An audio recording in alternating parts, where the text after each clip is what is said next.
We're surrounded by air down here on Earth, and even though it's right here, we can't see what's in it. So if it's hard for us to see what's in it here, why on Earth would you try monitoring it from space? We go into space because what we get then is a full global picture of not just the chemical constituents, but we also see the clouds, and we see smoke and pollution plumes, for example. Dust storms is another good example. But by going into space, we know we can manipulate parts of the electromagnetic spectrum to be able to actually see the signals from the molecules from different species as they're being advected around the world. We can see those from the Earth's surface as well, but we only see them at a particular location, a particular time. But with a satellite, we can actually orbit the Earth and get a complete global picture of what's going on. So what's fascinating about this is that you're using light. You're using lots of wavelengths of light, both within the visible spectrum and outside. But the atmosphere is mostly invisible to us. So why does it work? What can you do with light from a satellite that we can't see here on Earth? So the light that's seen by a satellite is dependent on how the molecules in the air are behaving.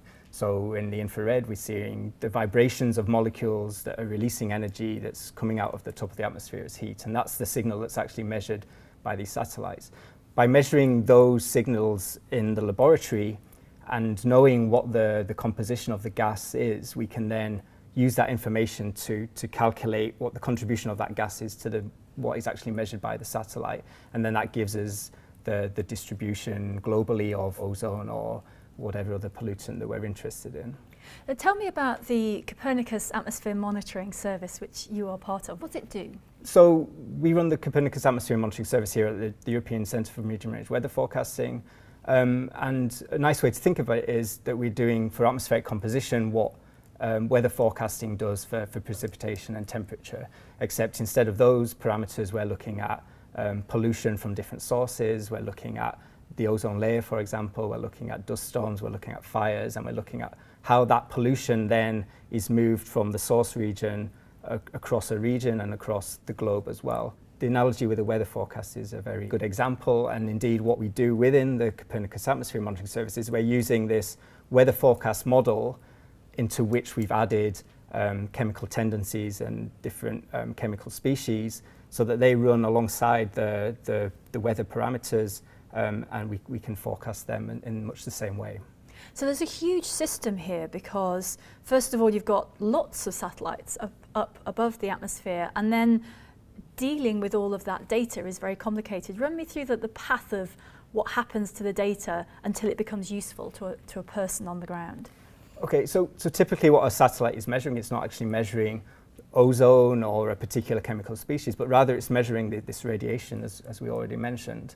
And that information is what is relayed to the ground through their various ground segments, and they then go to satellite processing, data processing centers, where then they turn that into something more meaningful. So they're applying computer algorithms which take in that information about how the light interacts with different molecules of different species, and then turning that into an estimate of the quantity of that chemical species.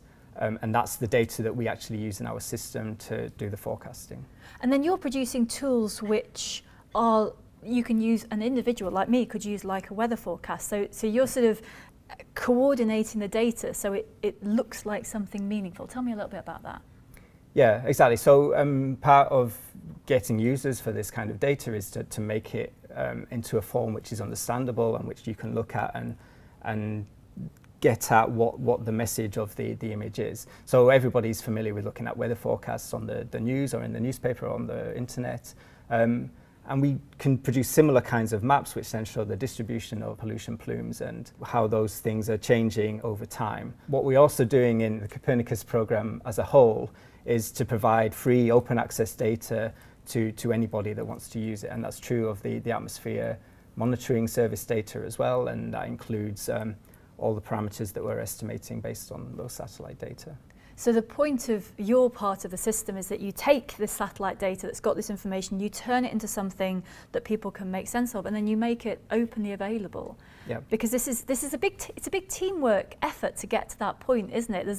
It's an EU project. These are EU satellites, and so it takes the contributions of a lot of countries to get to the stage of having this weather forecast. Exactly, and it's taken the best part of 10 years to get to the stage where we can actually run this now as an operational service. And that's because we're in this golden age of Earth observation data, and this is true for atmospheric composition, where there are some satellites that we're still using now which have been in orbit since the late 1990s and throughout the 2000s.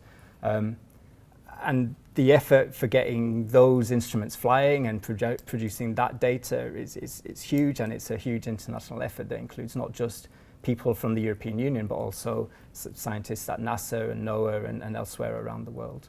When Copernicus started, it was an idea. So it was quite difficult to convince people about an idea. But now that we have 7 satellites flying and concrete products, it's more easy to explain, in particular to policymakers, the importance of what we are doing. Let's maybe focus on the fact that we launch satellites, this Sentinel-5P, that is a precursor and it is really looking into the atmosphere quality. Already we have brilliant pictures from this that can show us some atmospheric emissions, atmospheric compositions. And from there, it's nice to see pictures to policymakers in order to make them understand what are the main challenges that are happening in Europe as a first, but even more globally.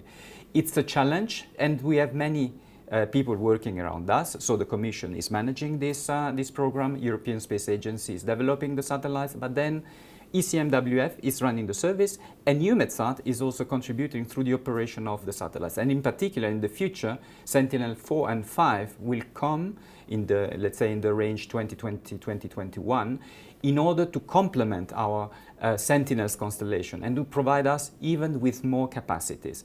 And with all capacities flying, I think that people are really starting to understand what we are really doing. We have the capacity now also to deliver regular bulletin to explain what is the quality of the air. So really something tangible, not just dreams, but really something operational and true. Copernicus is more than one satellite. Just tell me a little bit about the satellites you've got and what's coming up. Yeah, so we use satellite information from a wide range of different sources. Some of these are NASA satellites, some of these are European satellites. The Copernicus program itself has this so-called hardware component, which is the Sentinel satellites. There are 6 of those, and those are measuring a wide range of environmental variables. There are 3 that are of particular interest to CAMS, which are the Sentinel-5 precursor, which was launched late last year and is measuring quite high resolution trace gases. And then in the future there will be the Sentinel-5, but also Sentinel-4, which is a geostationary platform which stays at the same place over the Earth's surface and measures at much higher time resolution over Europe, as it will be in this case. So there's a group of satellites that are all working to measuring slightly different things, and you're taking the data from all of them and building it into one way of looking at the atmosphere. Yeah, and that's the advantage of the system that we have. We use the process of data assimilation to take information from a lot of different sources, from different satellites which are measuring slightly different things in slightly different ways. And integrating all that information into our forecasting model means that we can really get extra value-added information from those data sets.